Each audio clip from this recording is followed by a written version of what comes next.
The Fasna Pakka Hai series is hands down the best question answer series you can get for humanities students. फंसना पक्का है is a life saver. हर सवाल का जवाब फंसना पक्का है, ये नहीं देखा तो क्या देखा। स्वागत है ह्यूमैनिटीज की नंबर 1 क्वेश्चन आंसर सीरीज क्यों में। चिंता करते हो ज्योग्राफी की, मैं हूं ना अभी जिंदा। Let's begin. हम करेंगे इस एक वीडियो में सारे क्वेश्चन आंसर्स। तुम्हारा इतना बढ़िया रिवीजन होगा, तुमको लगेगा मानो चैप्टर ही पढ़ लिया। Explain the major sources and availability of surface water resources in India. एक बहुत बेसिक क्वेश्चन है। क्वेश्चन आपसे पूछेगा सोर्सेस के बारे में, वाटर की अवेलेबिलिटी के बारे में, तो क्या क्या लिख के आओगे। सबसे पहले इंडिया के मेजर सोर्सेस क्या हैं? There are 4 main sources of surface water in India. पहला पॉइंट बना के आ जाना और लिख देना उसमें कि rivers, lakes, ponds and tanks are the 4 main surface water sources हमारे पास जो हैं। इसके बाद रिवर सिस्टम हेडिंग बना के कुछ डिटेल्स है जो एमसीक्यू में भी आएंगी, आंसर में भी लिखने को आ सकती है कि इंडिया में अराउंड कितनी रिवर्स हैं। 10,360 रिवर्स एंड ट्रिब्यूटरीज हैं जिनकी लेंथ 1.6 किलोमीटर से ज्यादा है। तो ये जो नंबर है, ये पूरा जो स्टेटमेंट है, ये आप अपने आंसर में लिख पाओगे। कभी भी क्वेश्चन आपसे वाटर बॉडी के बारे में, रिवर के बारे में आता है तो एंड लिख देना कि एक बहुत इंपॉर्टेंट रोल प्ले करती है वाटर सप्लाई में। अब टोटल वाटर अवेलेबिलिटी कितनी है एंड यूटिलाइजेबल वाटर उसमें से कितना है। तो annual flow of surface water जो हमारे इंडियन रिवर्स में बहता है वो है 1869 क्यूबिक किलोमीटर। ये बेसिकली वॉल्यूम बताया गया कि इतना पानी एनुअली बहता है हमारी नदियों में। But due to topographical, hydrological and other constraints हम इस पूरे पानी को यूज नहीं कर पाते हैं। हमारा सिर्फ 690 क्यूबिक किलोमीटर, मतलब अराउंड 30 पासिंग परसेंट से भी एक कम 32% पानी है, सिर्फ उसको ही हम यूटिलाइज कर पाते हैं। अगला हेडिंग है फैक्टर्स अफेक्टिंग वाटर फ्लो। अब वाटर फ्लो को फैक्टर्स कौन से ये डायरेक्टली क्वेश्चन में भी एक सब क्वेश्चन बन के आ सकता है। आप याद रखेंगे कि रिवर वाटर अवेलेबिलिटी जो है वो size of the catchment area पे, रिवर बेसिन पे और उसके कैरेक्टरिस्टिक्स पे, रेनफॉल पे, इन सारे फैक्टर्स पे डिपेंडेंट होता है। हेंस इन फैक्टर्स से इन्फ्लुएंस होता है, मॉनसून कंडीशन से इन्फ्लुएंस होता है। अब स्पेशल एंड रीजनल वेरिएशंस हमारे इंडिया में बहुत ज्यादा है। एक बहुत इंपॉर्टेंट पॉइंट है, आपको याद रखना है कि स्पेशल यानी कि जो रीजन वाइज डिस्ट्रीब्यूशन है, जो रीजन वाइज वेरिएशन है रेनफॉल का, प्रेसिपिटेशन का, ये बहुत ज्यादा है हमारे यहाँ पे। एंड जो मॉनसून सीजन है ये भी हमारा इरेटिक मॉनसून, बहुत ज्यादा वेरिएबल मॉनसून्स होते हैं। तो जैसे कि हम बात कर रहे हैं रीजनल वेरिएशंस की, तो यहाँ पे एक बहुत इंटरेस्टिंग पॉइंट बताया हुआ है कि Ganga, Brahmaputra and Barak drain only 1/3 of India's area. मतलब क्या कि इंडिया का सिर्फ जो 1/3 एरिया है उनका जो पानी है वो इन 3 नदियों में जाता है, लेकिन 1/3 एरिया वाली जो नदियां हैं हमारी, they contribute to 60% of the total surface water. It shows ना कि वेरिएबिलिटी कितनी ज्यादा है हमारे वाटर की। तो ये एक स्पेशल वेरिएबिलिटी को शोकेस करता है। वाइल साउथ इंडिया की जो रिवर्स हैं, गोदावरी, कृष्णा, कावेरी, इनको हमने बहुत ज्यादा हार्नेस कर लिया है। यहाँ पे हमने कंस्ट्रक्शंस किए हैं, वाटर को यूटिलाइज हम कर रहे हैं अलग अलग तरीकों से, लेकिन सिमिलर चीजें हमारे गंगा और ब्रह्मपुत्र बेसिन में नहीं हुई हैं। तो ये भी एक टेक्नोलॉजिकल डिफरेंस है जो हमें अलग अलग रीजन्स में देखने को मिलता है। अगला question, discuss the availability, regional variation in utilization and the consequence of over exploitation of groundwater resources in India। तो अब ग्राउंड वाटर की हम कुछ फीचर्स यहाँ पे देखेंगे। सबसे पहले जो एक बहुत बेसिक हेडिंग है, अनइवन डिस्ट्रीब्यूशन। हमारा जो ग्राउंड वाटर अवेलेबिलिटी और यूटिलाइजेशन है इंडिया में, ये बहुत ज्यादा अनइवनली डिस्ट्रीब्यूटेड है। बहुत ज्यादा रीजनल डिस्पैरिटीज हमें देखने को मिलती है डिपेंडिंग अपॉन कि कितनी रेनफॉल कहीं पे कैसी हो रही है, जियोलॉजी और एग्रीकल्चरल नीड्स के हिसाब से। अब कहां पे सबसे ज्यादा यूज हो रहा है? नॉर्दर्न प्लेन्स में, हमारे जो नॉर्थ वेस्टर्न स्टेट्स जैसे कि पंजाब, हरियाणा, राजस्थान, एग्जांपल्स याद रखेंगे। एंड कुछ पार्ट्स ऑफ साउथ इंडिया, यहाँ पे जो ग्राउंड वाटर है इसको इरिगेशन के लिए बहुत एक्सेसिवली एक्सट्रैक्ट किया जा रहा है। वाइल कुछ स्टेट्स जैसे कि उड़ीसा, केरला एंड छत्तीसगढ़ है जहां पे बहुत limited share of ground water है जिसको यूटिलाइज किया जा रहा है। तो 2 पॉइंट हो गए ऑपोजिट्स वाले। अब डिप्लीटिंग वाटर टेबल। अब कुछ रीजन्स ऐसे भी है जैसे कि गुजरात, उत्तर प्रदेश, बिहार, महाराष्ट्र, त्रिपुरा, जहां पे जो एक्सट्रैक्शन हो रहा है ग्राउंड वाटर का, इसके कारण ग्राउंड वाटर जो लेवल्स हैं वो लोअर होते चले जा रहे हैं एंड इसका ऑब्वियसली एक नेगेटिव इंपैक्ट हमें देखने को मिलता है। जो ओवर यूज हम कर रहे हैं उससे क्या होगा, वाटर स्कार्सिटी होगी, इकोनॉमिक डेवलपमेंट हिंडर हो सकता है, सोशल अनरेस्ट इसके कारण हो सकता है and obviously this is not sustainable growth. तो ये सारे इंपॉर्टेंट पॉइंट्स थे and easy to remember points थे, बट जो एग्जाम्पल्स हैं इनको आप लिख सकते हैं या फिर स्क्रीनशॉट ले सकते हैं ताकि आपको ये एग्जाम्पल्स याद रहे। आप मेंशन जरूर करके आएंगे जब भी आपसे ग्राउंड वाटर का क्वेश्चन आएगा। Explain the pattern of water demand and utilization in India. कौन से सेक्टर्स पे किस चीज में हम वाटर को सबसे ज्यादा यूज कर रहे हैं। Highlighting agricultural, domestic and industrial use. तो सबसे पहले एग्रीकल्चरल इकोनॉमी की बात कर लेते हैं। हमारा जो इंडिया है it is an agrarian economy, जहां पे हमारा बहुत सारा जो वर्क फोर्स है वो किस चीज पे डिपेंडेंट है, वो एग्रीकल्चर पे डिपेंडेंट है। India has been an agrarian economy. 2/3 of India की जो पॉपुलेशन है डिपेंड्स ऑन एग्रीकल्चर। पिछले चैप्टरों में हमने नंबर्स की बात करी थी कि इतने इतने लोग एग्रीकल्चर पे डिपेंडेंट हैं। तो क्लियरली इंडिया की irrigation is one of the biggest needs and it dominates the water demand. पहला एक एग्रेरियन इकोनॉमी का पूरा पॉइंट हो गया हमारा। अगला, हम इरिगेशन को प्रायोरिटी देते भी हैं। अब क्यों देते हैं वो पिछले चैप्टर का टॉपिक था, लेकिन इरिगेशन जो है वो कहां पे हमने दिया है, उसको 5 ईयर प्लान्स में हमने उसको प्रायोरिटी दी है कि भाई इरिगेशन को प्रमोट करना है। कैसे करना है, मल्टीपर्पज रिवर वैली प्रोजेक्ट्स बना के, Bhakra Nangal हिराका, Damodar valley, Nagarjuna Sagar, Indira Gandhi canal project, ये एग्जाम्पल्स लिख के आएंगे कि हमने ये सारे प्रोजेक्ट्स लॉन्च किए, हमने ऐसे स्टेप्स लिए ताकि हम इरिगेशन को इंडिया में प्रमोट कर पाए। हाईएस्ट शेयर हमारा किसका है, एग्रीकल्चर का है। किस चीज में, वाटर के यूटिलाइजेशन में। एग्रीकल्चर का मैक्सिमम शेयर ऑफ वाटर देखने को मिलता है, accounting 89% of surface water and 92% of ground water utilization in India. दोनों नंबर्स याद रखेंगे। डोमेस्टिक सेक्टर की बात करें तो डोमेस्टिक सेक्टर का हायर प्रोपोर्शन है सरफेस वाटर में as compare to ground water. तो सरफेस वाटर में 9% इनका प्रोपोर्शन है compare to ground water usages जो कि डोमेस्टिक सेक्टर में थोड़ा कम हो रहा है। लो इंडस्ट्रियल सेक्टर का शेयर, तो जो इंडस्ट्रियल सेक्टर है इंडिया में ये बहुत लिमिटेड वाटर यूज कर रहा है, only 2% of surface water and 5% of ground water resources.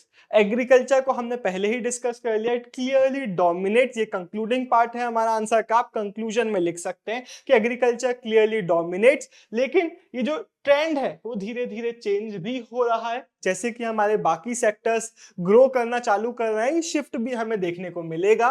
जैसे जैसे अर्बनाइजेशन और इंडस्ट्रियलाइजेशन होगा, हमारे इंडिया का डेवलपमेंट होगा, ये जो शेयर है वो इंडस्ट्रियल सेक्टर का भी धीरे धीरे बढ़ेगा, डोमेस्टिक सेक्टर का भी शेयर बढ़ेगा। अब है हमारा कमेंट ब्रेक। जो कमेंट करेगा उसको माता रानी आशीर्वाद। Explain the demand of water for irrigation in India and state the reasons that make irrigation essential. तो क्या क्या रिक्वायरमेंट्स है हमारे इरिगेशन के, क्यों इसेंशियल है इरिगेशन करना, वाटर रिक्वायरमेंट क्या क्या है। सबसे पहले तो मेन यूजर ऑफ वाटर हमारा क्या है, हमने डिस्कस किया एग्रीकल्चर में इरिगेशन ही है हमारा main use of water requirement and hence हमारा मेजर वाटर सप्लाई इसी चीज में जाता है।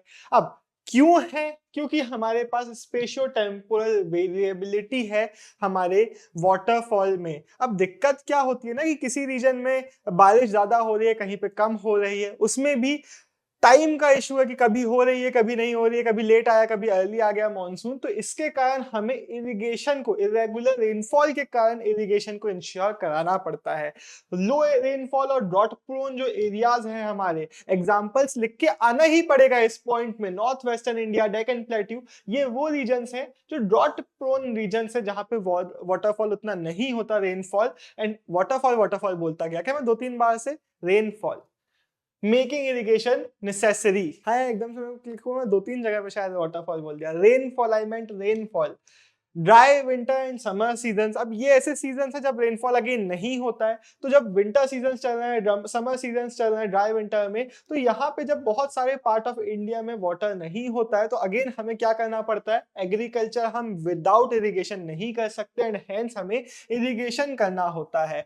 Essential for crop growth and productivity, पिछले चैप्टर में हमने देखा था कि अगर आपको प्रोडक्टिविटी इंक्रीज करना है, आपको क्रॉप्स अच्छे से उगाना है, तो इसेंशियल है कि आप इरिगेशन करें वहां पे। स्पेशली वीट हो गया, राइस हो गया, इनके कल्टीवेशन में, इनकी प्रोडक्टिविटी बढ़ाने में पंजाब, हरियाणा, वेस्टर्न उत्तर प्रदेश जैसे रीजन्स में इरिगेशन ने बहुत बड़ा रोल प्ले किया है। 85% of cropped area under irrigation है हमारे इन रीजन्स में एंड इन्हीं रीजन्स में प्रोडक्टिविटी हमें अच्छी देखने को मिलती है क्योंकि यहाँ पे इरिगेशन से क्रॉप्स उगाए जा रहे हैं। तो ग्रीन रिवॉल्यूशन का एक आप पॉइंट बना सकते हैं कि अगर पंजाब और हरियाणा में सक्सेसफुल हुआ है, इसलिए ही हुआ है क्योंकि वहां पे हमने अच्छी एग्रीकल्चर रीजन्स में प्रोडक्टिविटी इंश्योर करने के लिए इरिगेशन भी किया, वरना इरिगेशन के बिना प्रोडक्टिविटी नहीं बढ़ा पाओगे।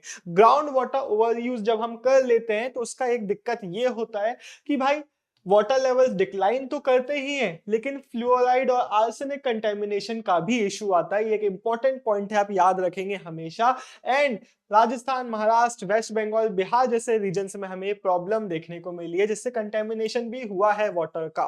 वीडियो में आगे बढ़ने से पहले अगर आपको द ट्विन ब्रोस के प्रीमियम नोट्स चाहिए या फिर आपको चाहिए हमारी लेजेंडरी फसना पक्का है के PDF जिसमें आपको सारे इंपॉर्टेंट क्वेश्चंस PYQs उनके बोर्ड स्टाइल में आंसर्स मिल जाएंगे, ये दोनों चीजें आपको मिल जाएगी हर एक ह्यूमैनिटीज के मेजर सब्जेक्ट के लिए हमारे thetwinbros.in पे या फिर हमारे एप्लीकेशन से इनको आप एक्सेस कर सकते हैं। लिंक आपको डिस्क्रिप्शन में मिल जाएगा, चेक करना मत भूलना। अब हम बढ़ते हैं वीडियो में आगे। Explain the emerging water problems in India and discuss how the deterioration of water quality has become a major concern. अब क्या क्या प्रॉब्लम्स है वाटर एसोसिएटेड उसको हम देखेंगे। सबसे पहले declining per capita water availability. हो ये रहा है ना कि वाटर तो नहीं बढ़ रहा है लेकिन लोग बढ़ते चले जा रहे हैं and hence per capita availability of जो वाटर है it is dwindling every day. Pollution of available water resources, अब जो हमारे पास वाटर रिसोर्सेज हैं वो पल्यूट होते चले जा रहे हैं। सिर्फ इतना लिख के मत आना, लिखना पूरा स्टेटमेंट कि भाई इंडस्ट्रियल, एग्रीकल्चरल और डोमेस्टिक एफ्लुएंट्स जो है वो इसको कंटेमिनेट कर रहे हैं एंड हेंस हमारा जो यूजेबल वाटर है वो खराब होता जा रहा है, कम होता जा रहा है। वाटर क्वालिटी मतलब अब ये भी लिख सकते हो वाटर क्वालिटी कम हो रही है, लेकिन एक डेफिनेशन भी पता होना चाहिए। वाटर क्वालिटी मतलब वो जो प्योरिटी ऑफ वाटर है, ऐसा वाटर जिसमें कोई भी फॉरेन अनवांटेड सब्सटेंस नहीं है, उसको हम एक प्योर वाटर बोलेंगे। लेकिन हो क्या रहा है, वाटर में फॉरेन मैटर्स जैसे कि micro organisms, chemicals, industrial and other waste जो है वो उसको कंटेमिनेट कर दे रहे हैं एंड हेंस ये एक प्रॉब्लम बन रहा है हमारे लिए। ह्यूमन यूज जो है वो वाटर की क्वालिटी को बहुत ज्यादा इंपैक्ट कर रहा है एंड हेंस इसको अनफिट फॉर कंजम्पशन बना रहा है। Pollution in water bodies, lakes हो चाहे स्ट्रीम्स हो चाहे रिवर्स, ओशंस हो, वाटर बॉडीज जितने भी है हमारे, इनमें वाटर के जो पॉल्यूटेंट्स है वो एंटर कर रहे हैं या तो डिसॉल्व हो जाते हैं या तो पड़े रहते हैं एंड हेंस उनको कंटेमिनेट कर देते हैं, जिसके कारण एक्वेटिक लाइफ जो है वो भी बहुत हद में डिसरप्ट होती है। हमारे जो एक्वेटिक इकोसिस्टम्स है, जो एक्वेटिक ऑर्गेनिजम्स वगैरह है, उनको सफर करना पड़ता है। ग्राउंड वाटर जो है ये भी कंटेमिनेट होता चला जाता है एंड हेंस वो भी खराब हो जाता है। और जो हमारे गंगा है, यमुना है, इसको आप याद रखेंगे, ये 2 of the most highly polluted reverse है हमारे कंट्री की, इनके एग्जांपल जरूर मेंशन करके आना। इसके बाद अगला जो क्वेश्चन है वो सिमिलर ही देखने को मिल रहा है। 3 factors responsible for deterioration of water quality, जो हमने जस्ट अभी डिस्कस किए ना, लेकिन अब यहाँ पे ये पॉइंट्स जो आपने पिछले पॉइंट में देख लिए थे वो यहाँ पे इंट्रोडक्टरी पॉइंट बन गए हैं एंड इसके बाद ये माइक्रो ऑर्गेनिज्म, ये वाला जो पॉइंट है ये एक फैक्टर है जो हमारे खराब कर रहा है। टॉक्सिक सब्सटेंसेस है, इसका भी पॉइंट, ये सारे पॉइंट हमने पीछे देखे थे इसलिए मैं फटाक से आगे बढ़ रहा हूँ।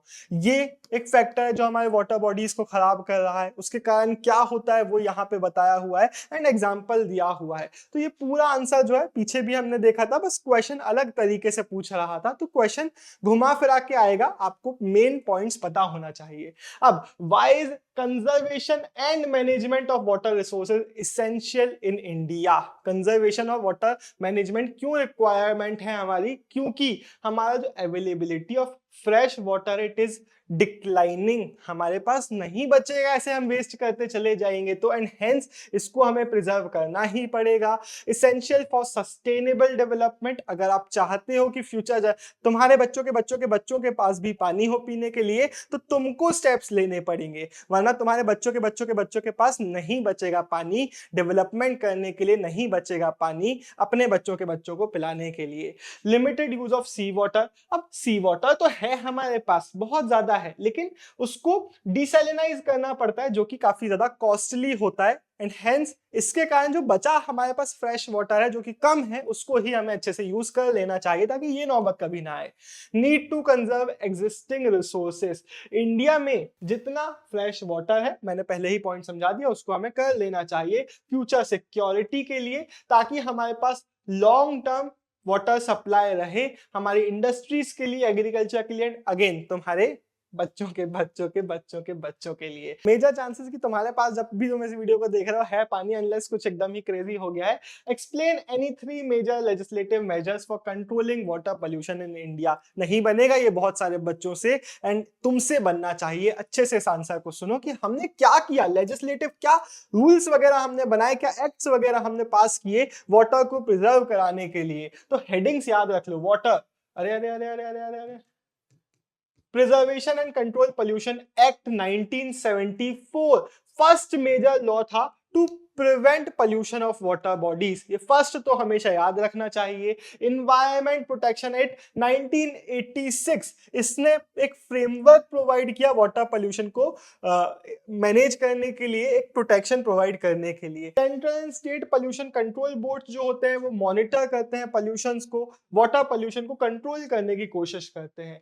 म्यूनिसिपल एंड इंडस्ट्रियल रेगुलेशंस जो होते हैं ये मेक श्योर करते हैं कि भाई जो एफ्लुएंट्स है, जितने भी जो भी डिस्चार्जेस हो रहे हैं वो प्रॉपरली हो, ऐसा नहीं कि किसी भी नदिया में कुछ भी किसी ने बहा दिया। एंड ये सारे जो मेजर्स हैं ये वाटर कंटेमिनेशन को प्रिवेंट करने के लिए एंड सेफ वाटर को मेंटेन करने के लिए किए जाते हैं। एंड होपफुली, हालांकि बहुत अच्छे से तो इंडिया में सारी चीजें काम नहीं कर रही हैं, बट होपफुली फ्यूचर में हम बेटर करेंगे।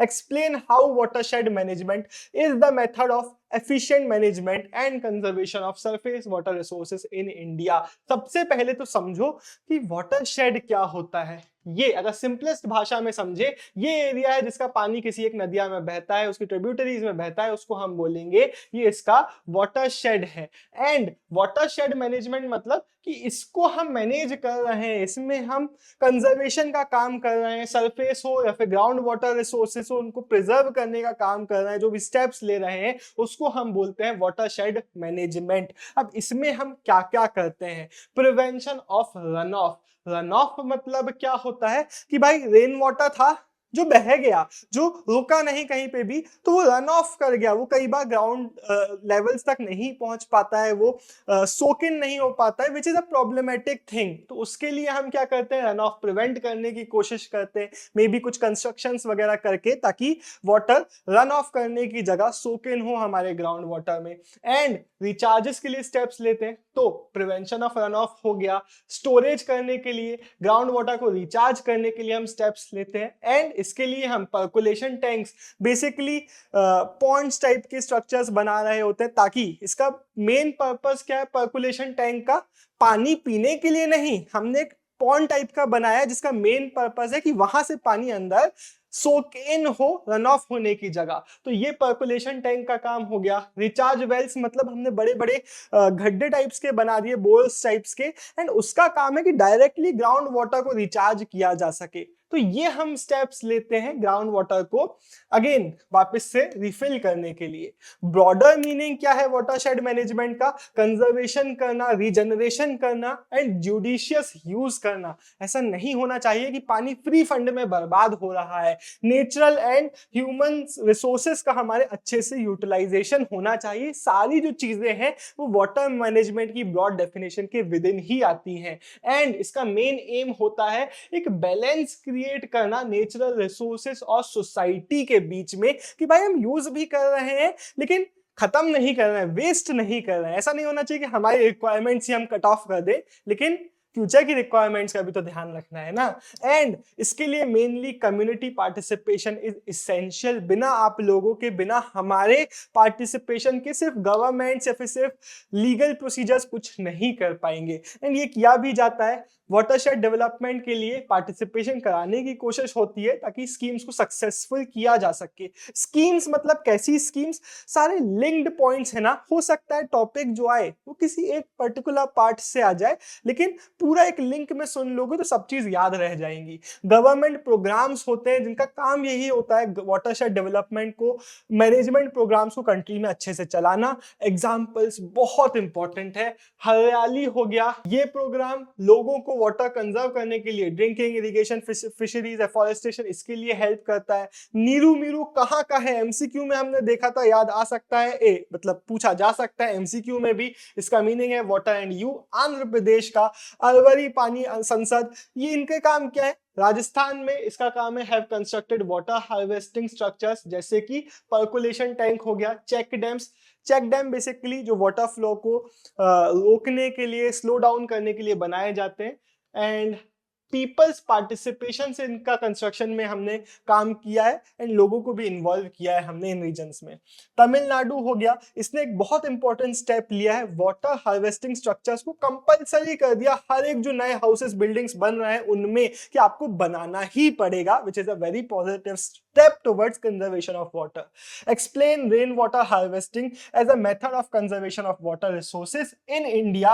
Describe its purpose, methods and significance. पूरा एक broad question है, कैसे भी क्वेश्चन आए अगर रेन वाटर हार्वेस्टिंग पूछ रहा है तो ये पॉइंट्स आपको पता होना चाहिए। रेन वाटर हार्वेस्टिंग का मतलब कि वाटर, रेन वाटर जो है उसको कलेक्ट करना और स्टोर करने को हम बोलते हैं रेन वाटर हार्वेस्टिंग करना। इसको हम पर्सनल यूज के लिए, ग्राउंड वाटर को रिचार्ज करने के लिए काम में ला सकते हैं। ये सस्ता भी है, इको फ्रेंडली भी है, it help save every drop of water. And नाम से ही सुनने में अच्छा लगता है कि भाई ये तो कुछ अच्छी चीज है एंड जेन्युइनली अच्छी चीज है भी। ये वाटर अवेलेबिलिटी को प्रमोट करता है, ग्राउंड वाटर को खत्म होने से भी प्रिवेंट करता है and it improve the quality of ground water as well, क्योंकि जो फ्लोराइड और नाइट्रेट जैसे कंटेमिनेंट्स जो मिल जा रहे थे अब उसको डाइल्यूट, क्योंकि अब बेटर वाटर वहां पे जा रहा है तो डाइल्यूशन का काम भी कर रहा है and hence it purifies it somehow.